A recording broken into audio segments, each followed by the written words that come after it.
I don't believe. Thank you, Glenn. Thank you. As you may see in the program, this will be a round table with the former presidents. They are still alive. Nice beginning, nice beginning. Very good introduction. Gershon took some time to come here, from there to here, but well, he is the oldest president. That's okay. Bob Singer is still alive as well. Bob Singer could not come.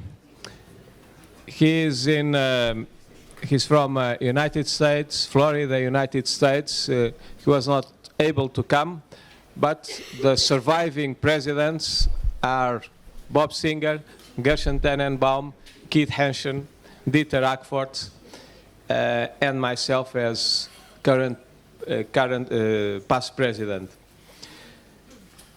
So this is a round table. We like to have interaction round table. The plan is that each of us will make a short presentation, and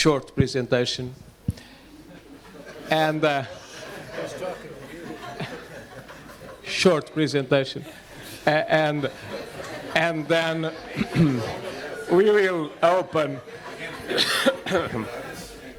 Gershon, I start. Yes, I just prepare myself. But I have my PowerPoint. I will start before you. And then we will may interact with the audience. I hope you'll have some questions, some doubts about the past, but the future as well. So I will not introduce myself.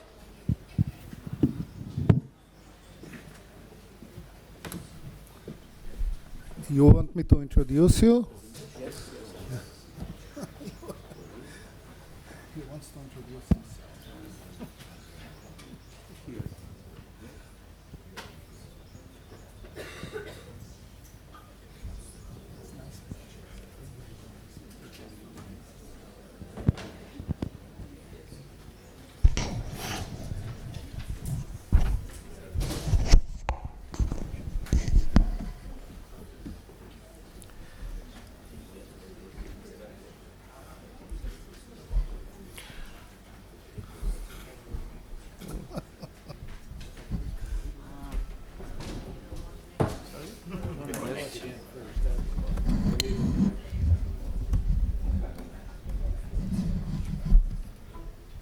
Áudio? Não serve, não?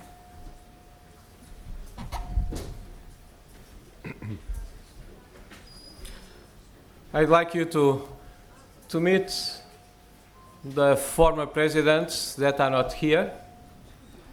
Ferruccio Antonelli, he was the first elected in Rome, 65 until 73, and in 73 during the World Congress in Madrid, the Third World Congress.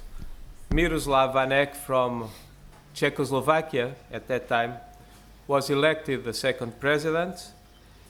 He stayed until Copenhagen, 1985, and then Bob Singer from United States, he was elected president. He was followed by Dennis Glencross, elected in Lisbon in 1993. Dennis Glencross was a very enthusiastic person. We had our first managing council meeting. I personally was elected for the first time in 93. We had a managing council meeting in Guadalajara. A lot of projects started there, and suddenly, some months after the MC meeting, Dennis Glencross, in his 50s, he died by heart attack. There was a problem because the statutes didn't foresee that the president could die, And the managing council decided that the oldest vice president would take the presidency. And it was a time for Atsushi Fujita, who was for a long time in the managing council.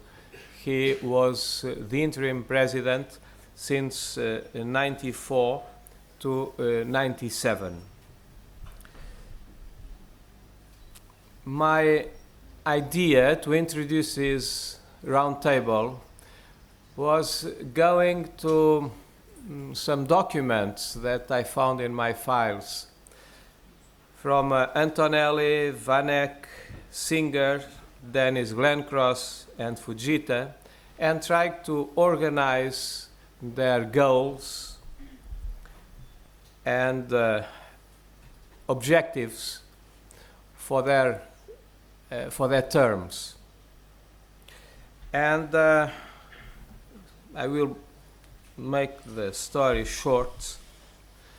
I identified some dimensions, and let's start with universal access to members. It was an idea that everyone could join ISSP no matter the region, the culture, and the financial status.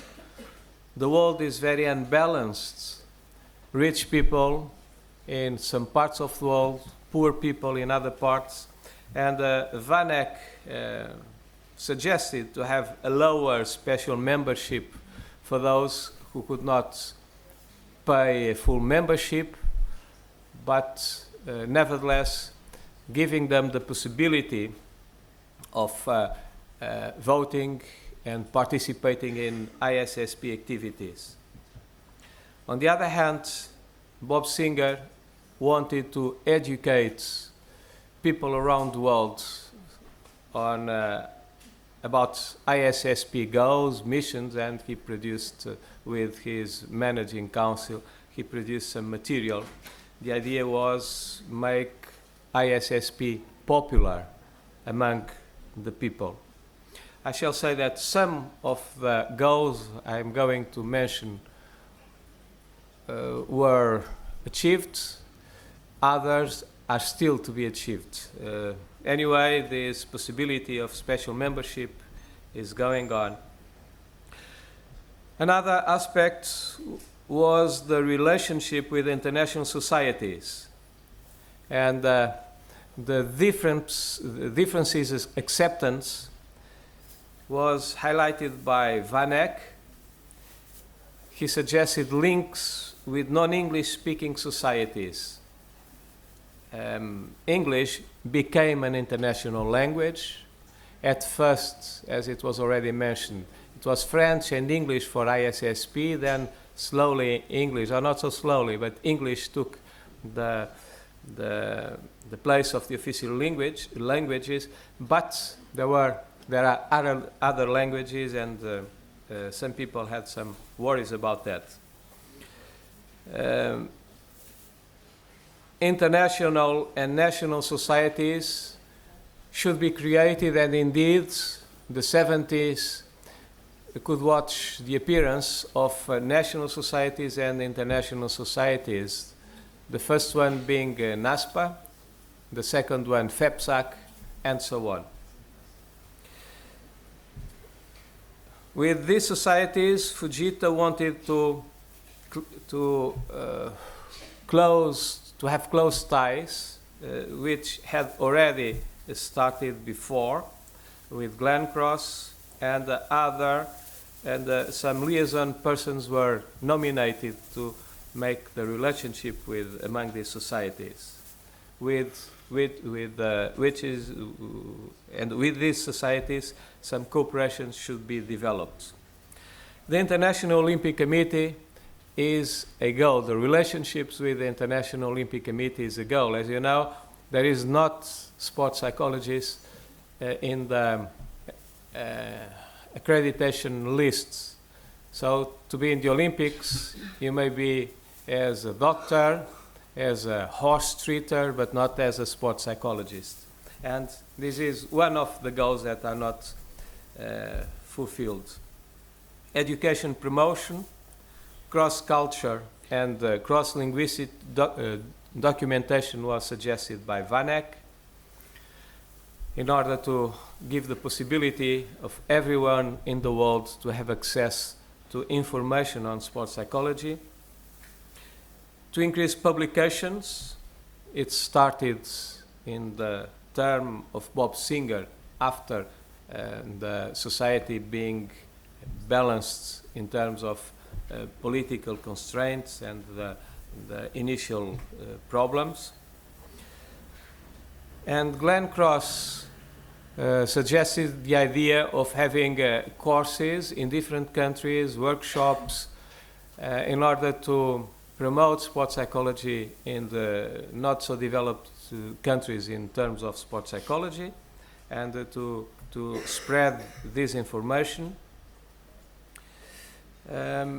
as well as the research scientific basis should be improved. And some work have been done, some intentions, some goals, some objectives, like taking care of the scientific content of the ISSP Congress, and selected the papers and having some analysis of the abstracts, to promote major scholar books.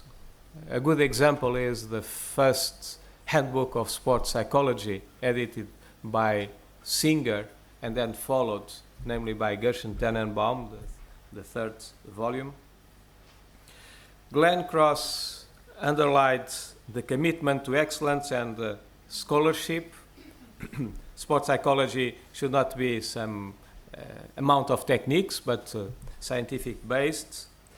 And for that goal, and to influence young researchers, the Young Scholars Award was founded by a proposal of Glenn Cross in that meeting in Guadalajara. Ethical issues were very important as well, and there is a position states from ISSP on this topic. And also the idea of keeping memories. I found a document, a letter that Vanek wrote to Ferruccio Antonelli in 1995. They were so kind to give me a copy, both of them, the letter and the reply. And in that letter, Vanek suggested to be created a small museum. And in his words, no glorification but a remembrance of the past and the pathways of the development within meaningful orientation for next eager generations in our field.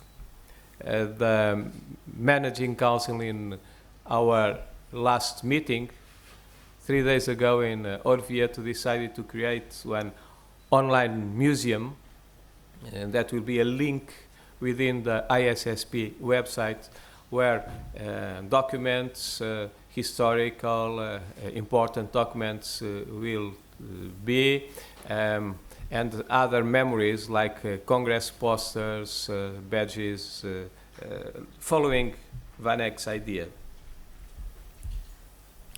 And to finish, I'd like to take Antonelli's suggestions in his speech 20 years ago, exactly 20 years ago, in the 30th anniversary speech. He gave 2 suggestions. The first is that a sports psychologist be calm and joyful, should be calm and joyful, be professional, be joyful, be fun, and have fun, and to avoid frustration. Do not build castles in the air. What a big lesson. We should not build castles in the air. A second suggestion is, as a sports psychologist, be serious about your work. Everything you do for sports is for all mankind. Here you have the humanistic approach. Humanize sports, encourage the athlete man and not the athlete machine. We should reflect on this. Encourage the athlete man and not the athlete machine. And